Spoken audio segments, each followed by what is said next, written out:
Évangile de Jésus-Christ selon saint Matthieu, chapitre 2, versets 13 à 18.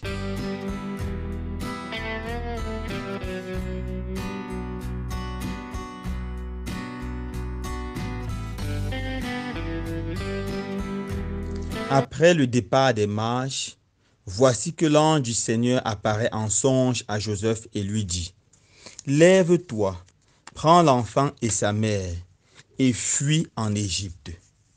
Reste là-bas jusqu'à ce que je t'avertisse, car Hérode va rechercher l'enfant pour le faire périr. » Joseph se leva dans la nuit, il prit l'enfant et sa mère, et se retira en Égypte, où il resta jusqu'à la mort d'Hérode, pour que soit accomplie la parole du Seigneur prononcée par le prophète.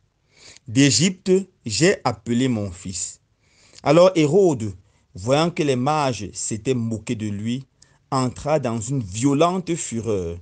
Il envoya tuer tous les enfants jusqu'à l'âge de 2 ans à Bethléem et dans toute la région, d'après la date qu'il s'était fait préciser par les mages. Alors fut accomplie la parole prononcée par le prophète Jérémie. Un cri s'élève dans Rama, pleurs et longues plaintes. C'est Rachel qui pleure ses enfants et ne veut pas être consolée, car ils ne sont plus. Acclamons la parole de Dieu. Louange à toi, Seigneur Jésus.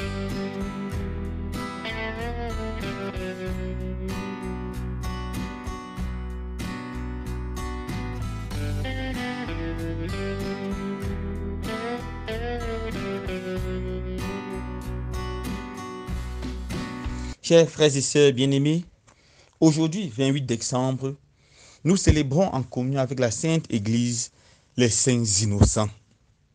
Nous connaissons tous l'histoire des Saints Innocents. Après que le cruel roi Hérode s'est rendu compte que les rois mages l'avaient trompé, il a envoyé massacrer tous les enfants de 0 à 2 ans qui se trouvaient dans la ville de Bethléem.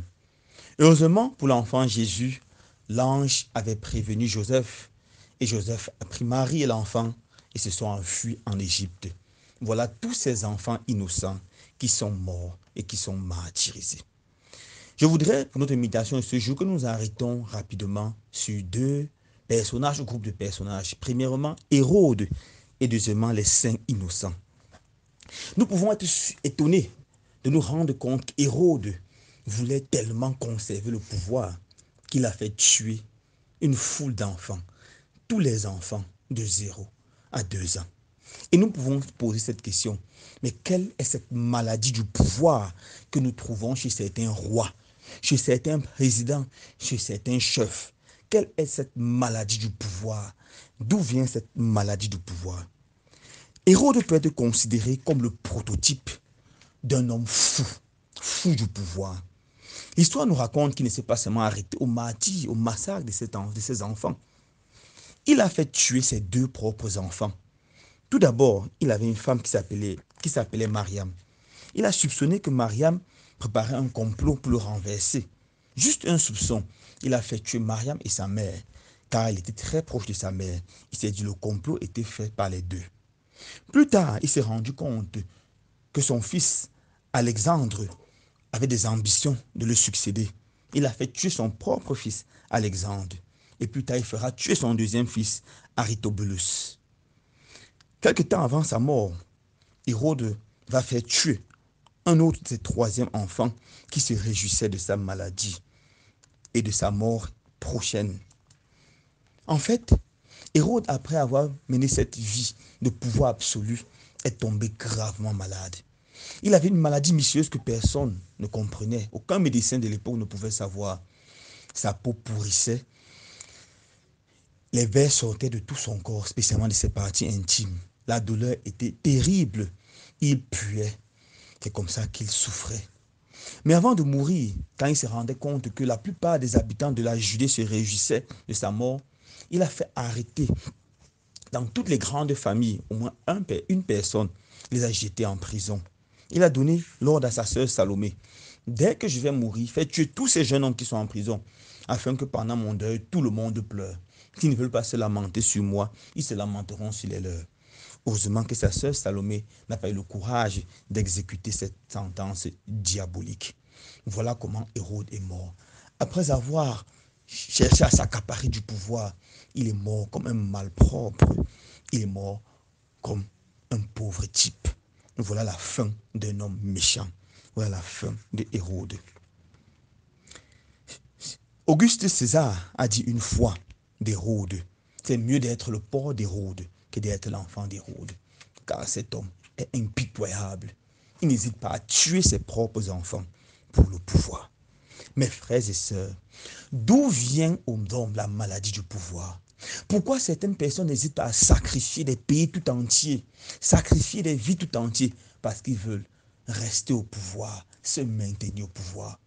Pourquoi dans des sociétés, ceux qui ont le pouvoir sont souvent si orgueilleux et ne peuvent pas écouter les autres?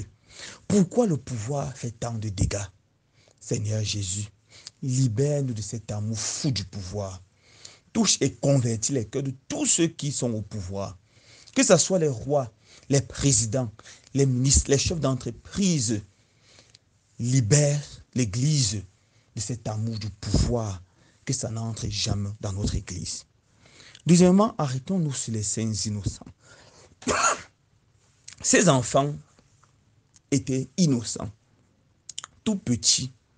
Ils demandaient une seule chose, être protégés et nourris pour grandir, avoir une chance de vivre. Mais un beau jour, ils ont été tous massacrés à cause d'un homme méchant et impitoyable. Que leurs prières parviennent aux oreilles du Seigneur pour tous les autres innocents qui continuent à mourir dans le monde entier.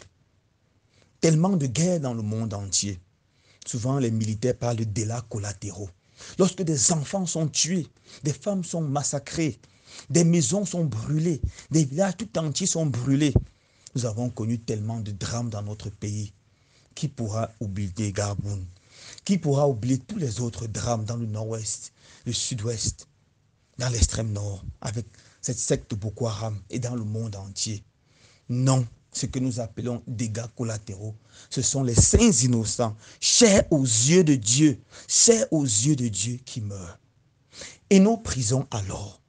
Combien de personnes souffrent dans nos prisons? J'étais peut-être en prison à cause de leur opinion politique. J'étais en prison à cause de l'injustice ou de la corruption ou du désir d'argent de certains juges impitoyables et méchants. Combien de coupables sont dehors? Combien de voleurs, de criminels sont dehors pendant que les innocents croupissent dans les prisons? Et dans nos familles alors? Combien de personnes sont stigmatisées? Combien de personnes sont mises à l'écart, insultées, sabotées, à cause peut-être de quelqu'un qui connaît bien jouer son jeu? Oh Seigneur Jésus, que les innocents cessent de souffrir, que les innocents cessent de mourir. Convertis nos cœurs, convertis spécialement le cœur de tous ceux qui ont un pouvoir, peu importe ce pouvoir, afin qu'ils prennent toujours le parti du pauvre, du faible, et que l'innocent ne soit plus détruit, tué et assassiné. Loué soit Jésus-Christ.